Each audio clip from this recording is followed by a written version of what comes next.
really need are help reaching out to independents and moderate to even conservative Republicans. Those are the voters we need to win this election. She is pro-choice. She's very liberal. She's progressive.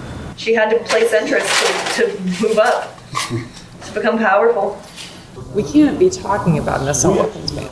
When I say ban guns in California, we're all like, yeah, ban them. You say ban guns out here, they'll actually shoot you. I believe that we should offer citizenship to every person who's in this country who isn't bad. Like, you know, if you haven't committed a bad crime, you know, then you should get citizenship. That's what I believe. Doing anything to alienate any voters at this point in time. It's got to be all good. It's got to be all Martha McSally is a and Kyrsten won't say nothing. She won't say nothing until you said even after the election she won't say nothing.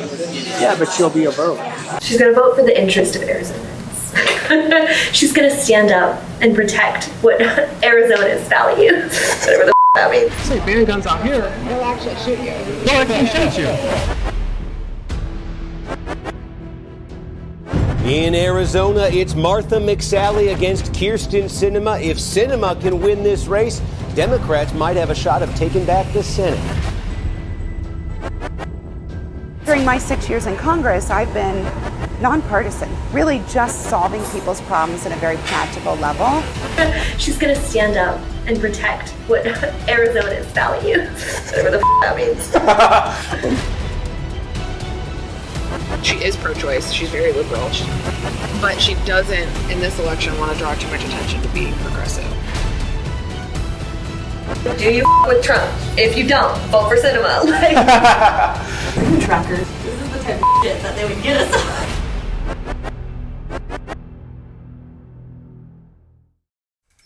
We're back. We have taken you to Tennessee. We've taken you to Missouri. We've taken you to North Dakota.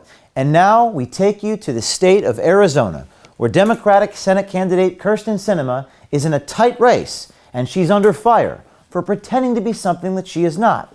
It's a familiar story. A lot of Democrats in red states have to woo moderate voters, but also play to the progressive base. And this time, in Arizona, you will see her own staffers calling her a liar, or at least alleging that she is staying quiet about what she really thinks and what she's actually going to do. I mean, I think you have to look, and this is why Kyrsten's approach is so, I think, important. We can't be talking about an assault weapons ban. No. We can't, right? Can't do it. We can't be talking about an assault weapons ban. Michelle Davidson should know. She is Sinema's campaign manager. When we talked with the candidate herself about guns, she made a joke and then ran away. California's so nice out here. When I say ban guns in California, we're all like, yeah, ban them. You say ban guns out here, they'll actually shoot you. They'll actually shoot you. Excuse me 1 second, I gotta make this joke. But Michelle Davidson laid out Sinema's gun control plan, something Sinema, it seems, cannot be upfront about. So we can't talk about it, right? So what Kyrsten, the conversation that she can lead is how do we get to a place where we can background checks, right? Can we fix that system? Can we talk about what's, I mean, just today, I think it was, I read a story that the shooter in Tallahassee had a clear history of mental illness. Like, how is this happening? Like, we've got to fix the gun show loophole. We've got to fix the background check system. We've got to make it harder for people who have been convicted of domestic violence and other violent crimes to get, I mean, those are the conversations that we can have. Right. Unfortunately, right now what's happening is everyone is so into their corners, no one is actually, it's the same thing on immigration, right? Next to Michelle Davidson is Steve Andrews, one of Sinema's big donors. When we met him again, we asked how Sinema would vote on an assault weapons ban. When I was at your house and when I brought up the gun control, she said out here they would shoot you for bringing that up. Because they'll shoot you. But I thought, so is she going to do anything about it, or is she just? It couldn't be a platform issue. It never, I don't want it to be a platform. Take a stand, but I just want to know. Voting, I have to assume that she'll be okay. Okay. So voting, like if Rose and those guys are voting for an assault weapons ban, she's going to be on their side with it. You think she would? She won't support assault weapons. I don't think. Okay. Sinema herself admits she can't win without moderate voters. What I really need are help reaching out to independents and moderate to even conservative Republicans. Those are the voters we need to win this election. That's okay with her campaign staff because they know in the end what Kyrsten Sinema really believes. But there's a lot of very conservative people in Arizona, and so she can't alienate the conservative or moderate conservative voters by being super she is pro-choice, she's very liberal, she's progressive. Right. But she doesn't, in this election, want to draw too much attention to being progressive because she's trying to be more. That's why I think she took so much Democratic help, too. Otherwise, she wouldn't have won, also. Yeah. Like, she can't be too progressive or something? Nope. Because she has to capture all the moderate voters. Because Arizona's a red state, technically. Yeah. We're a very important state for this election. So I guess that's why she doesn't really go hard on a lot of the issues. That's why she goes like, I'm good for Arizona. Yeah. That's usually what she's like all about, Arizona voters. Right. So they asked me too, like, Sinema? How is she going to vote? I'm just like, Democratic. I don't know.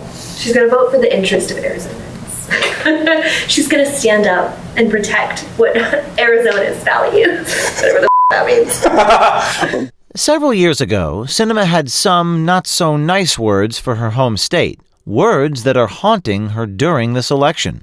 As we see in this very quote, that the states are the laboratories of democracy, and then my state, Arizona, is clearly the meth lab of democracy. What? She said that? Who said that? Said Arizona's a meth lab of democracy. Yeah. It so is. It so is. It's a Breaking Bad. We're right next to New Mexico. It's not that much of a stretch. I miss that. Because I was like doing some research, just, seeing, and it's like, dude, where's this woman? She had to play centrist to move up, to become powerful. But like, do I tell him like, yeah, she's gonna vote Democrat, or just be like, sir? Be like, do you with Trump? If you don't, vote for Sinema.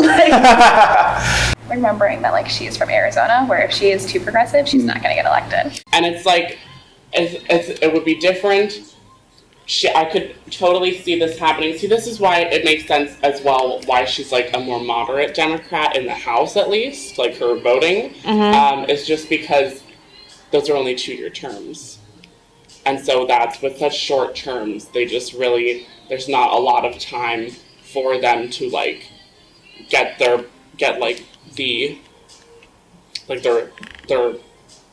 public that they're representing on board with a lot of more swinging left type things. But when there's 6 years with a Senate seat, she has more time to do more progressive things. Yeah, she has more time to slowly move over and have that be accepted by a majority of the base to still have a really good chance for re-election as well, 6 years from now. So kind of okay, so baby steps. Right. So maybe 2 years as a moderate, 2 years as a progressive, and then 2 years as a moderate to get back into that election cycle. Yeah. Businessman and donor Steve Andrews agrees. So the district is competitive. Yep. It's not a slam dunk Democrat district like it is down in Tucson. So she's got a bend. Yep. So if you don't bend out here, you won't win then. Right. I think that's it. Sometimes I just get concerned that she's not left enough. Is she still on our side or what? Yeah, I think she is. Okay. I think she is. I mean, she was pretty liberal early on. But that's not a way to win in this state. And I'm sick of losing. So in other words, I don't think she'd vote for Kavanaugh. So in this state, you just got to say what you got to say, I guess, and then... Yep. And she walks the walk a little bit, too, reaching across the aisle. Do you think she's liberal enough? not as liberal as me, but she probably is in her heart, but she knows to survive and get elected, she's got to walk and walk a little bit. And I respect it, because I'm tired of losing. At this point, I think, I don't know if you agree, but you got to say what you got to say right now, and let's just win. Yeah, I know. They've got a D in front of their name. Okay, so Kyrsten ain't gonna freaking say shit about, man, that pissed me off, but I guess you can't do it. About the caravan. You know, she's got one goal in mind. And that's what? Winning. Can't do anything stupid. So stupid would be what?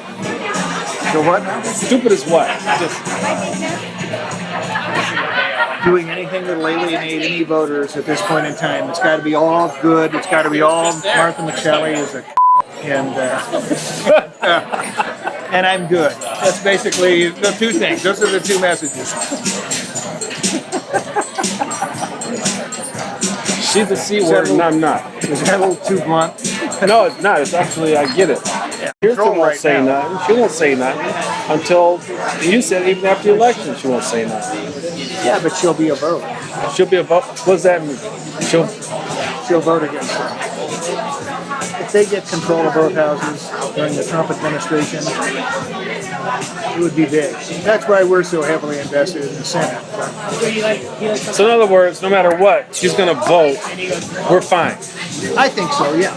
So with everything that I want, she's going to vote for. Like, not everything, but most. My assault weapon ban. I would think so. I think that's pretty reasonable. And I think most gun owners think that's true too. At a big fundraising event, one of Sinema's big donors explained she has to run to the middle and keep quiet about certain things if she wants to win. We really have a good opportunity here. Kyrsten talked about the things that you can do. And I'll tell you one other thing you can do. Because I ran a campaign for US Senate who was running from the middle, Dennis Dickinson, in 1976. And he won because he ran from the middle. He wouldn't have run, he would not have won otherwise. And so when you hear your Democrat friends tell you that she's too conservative, don't let them stay home. That's what's at risk here. Because if they stay home, she's at risk. Because I can't tell you, and I'm sure a lot of you have heard from some of your friends during the campaign, why isn't Kyrsten answering the who? And why isn't she talking about this issue and that issue? I said, I would have never let her talk about this issue. I don't know about that,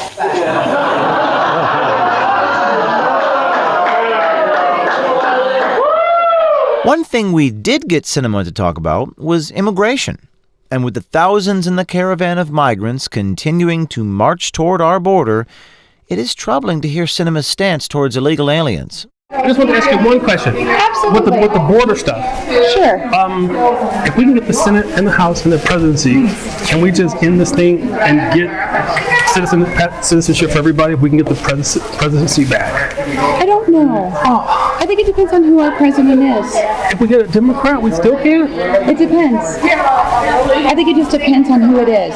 I believe that we should offer citizenship to every person who's in this country who isn't bad. Like, you know, if you haven't committed a bad crime, you know, then you should have citizenship. That's what I believe. Our investigations are not going to stop.